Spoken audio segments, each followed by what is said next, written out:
بیات کے خالی چلی گئی اذان سے بھائی جی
اس کو اس طرف کر دیں سو سوری پیچھے ذرا سا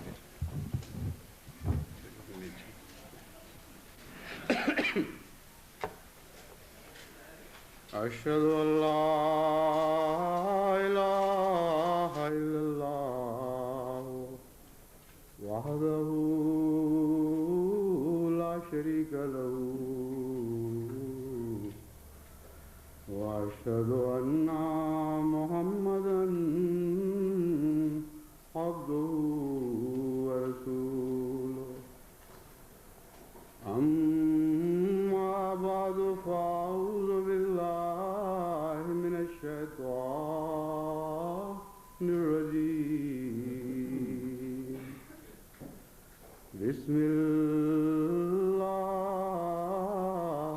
الرحمن الرحیم الحمد لله رب العالمين الحمد لله رب العالمين الحمد لله رب العالمين الرحمن الرحيم مالك يوم الدين الرحمن الرحيم مالك يوم الدين إياك نعبد وإياك نستعين اهدنا الصراط المستقيم صراط الذين أنعمت عليهم غير المغضوب عليهم ولا الضالين۔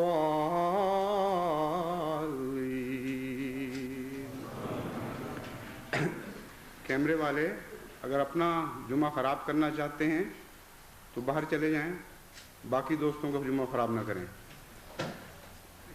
یہ چیز فائدے کی بجائے بدعت اور بد رسم کا موجب بن گئی ہے، اس کو بند کریں۔ آپ دوست بیٹھ جائیں، جنہوں نے جمعہ پڑھنا ہے تو آرام سے بیٹھ کے جمعہ پڑھیں۔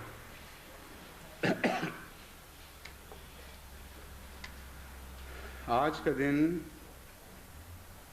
تمام دنیا کے احمدیوں کے لیے اور خصوصاً ان کے لیے جو آج اس مبارک تقریب میں شامل ہیں بے انتہا خوشیوں کا دن ہے، اور دل اللہ تعالیٰ کی حمد سے بھرے ہوئے ہیں۔ لیکن یہ خوشیاں عام دنیا کی خوشیوں سے کس قدر مختلف ہیں۔ ان خوشیوں کا اظہار بھی ایک بالکل انوکھا اور اجنبی اظہار ہے۔ یہ خوشیاں ایک مقدس غم بن کر ہمارے دل و دماغ پر چھا گئی ہیں۔ یہ خوشیاں حمد کے آنسو بن کر ہماری آنکھوں سے بہتی ہیں۔ دنیا کی خوشیوں سے ان خوشیوں کو کوئی تعلق نہیں، دنیا کی خوشیوں کو ان خوشیوں سے کوئی نسبت نہیں۔ سب سے پہلے اس موقع پر مجھے ایک یاد ستا رہی ہے، اس وجود کی یاد جو آج ہم میں نہیں، جو سب سے زیادہ اس بات کا حقدار تھا کہ آج یہ جمعہ پڑھاتا اور آج اس تقریب کا آغاز کرتا۔ اس کی وہ بے قرار دعائیں جن کی قبولیت کا پھل ہم آج کھانے لگے ہیں، وہی دعائیں ہیں جنہوں نے اسپین کی تقدیر کی کایا پلٹی، جنہوں نے اہل اسپین کو بھی آزادی نصیب کی، اور اسی آزادی کی بدولت اللہ تعالیٰ نے ہمیں اس مسجد کی تعمیر کی توفیق بخشی۔ لیکن جیسا کہ میں نے کہا تھا، یہ بھی ایک خوشی کا وقت ہے، آپ کی یاد بھی ایک خوشی کی یاد ہے، اور ہم یقین رکھتے ہیں اور اپنے رب کے حضور التجا کرتے ہیں کہ آج آپ کی روح سب سے زیادہ اس نظاروں سے لذت یاب ہو رہی ہو۔ مسجدوں کی تعمیر ایک بہت ہی مقدس فریضہ ہے، لیکن جو مسجدیں ہم بنا رہے ہیں یہ کوئی ایسا واقعہ نہیں جیسا کہ عام طور پر دنیا میں ہوتا ہے۔ ان مسجدوں کے پس منظر میں لمبی قربانیوں کی تاریخ ہے۔ یہ کچھ امیر لوگوں کی وقتی کوشش یا جذباتی قربانی کا نتیجہ نہیں،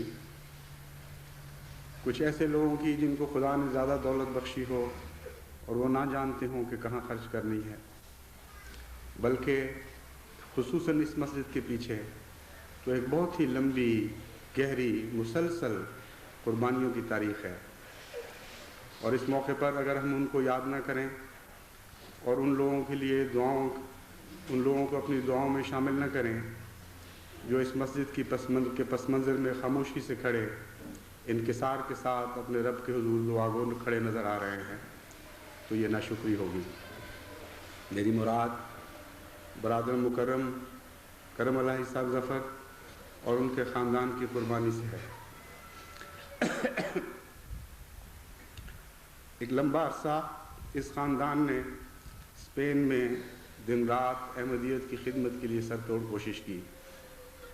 ایسے وقتوں میں جب کہ اس یہاں کی حکومت اتنی تنگ دل اور سخت تھی کہ دوسرے عیسائی فرقوں کو بھی اجازت نہیں تھی کہ وہ یہاں تبلیغ کرتے۔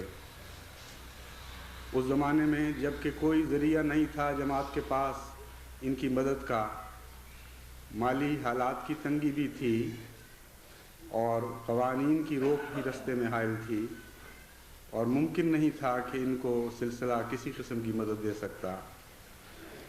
انہوں نے ایک خاص جذبہ قربانی میں اپنے آپ کو پیش کیا اور حضرت مسلم موعود نے اس قربانی کو قبول فرمایا۔ آپ نے قبول فرمایا اور اللہ کی محبت کی نظر نے بھی قبول فرمایا، اور آج اس قربانی ہی کا ایک پھل ہے جو ہم اس کے اس کی شیرینی سے لذت یاب ہو رہے ہیں۔ بہت عرصہ پہلے مجھے اسپین میں آنے کا موقع ملا اور میں نے اپنی آنکھوں سے وہ نظارہ دیکھا جو ہمیشہ کے لیے میرے دل پہ نقش ہو گیا۔ ایک معمولی چھوٹی سی ریڑھی تھی جس پر خود عطر بنا کر وہ عطر بیچ کر اپنا گزارا بھی کرتے تھے اور تبلیغ کا کام بھی کرتے تھے۔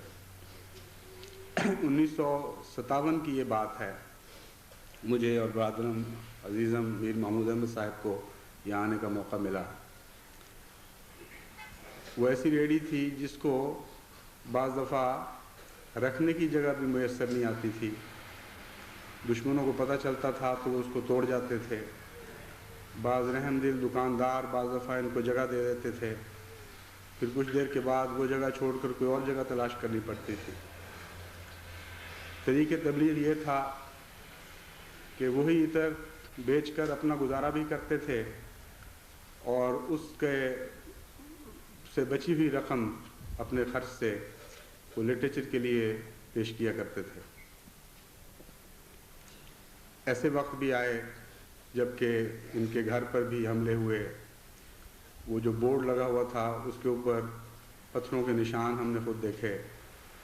چھپ چھپ کر اصحاب کہف کی طرح وہ ابتدائی احمدی جنہوں نے ان مخالفانہ حالات میں احمدیت کو اور اسلام کو قبول کیا، وہ اکٹھے ہوا کرتے تھے۔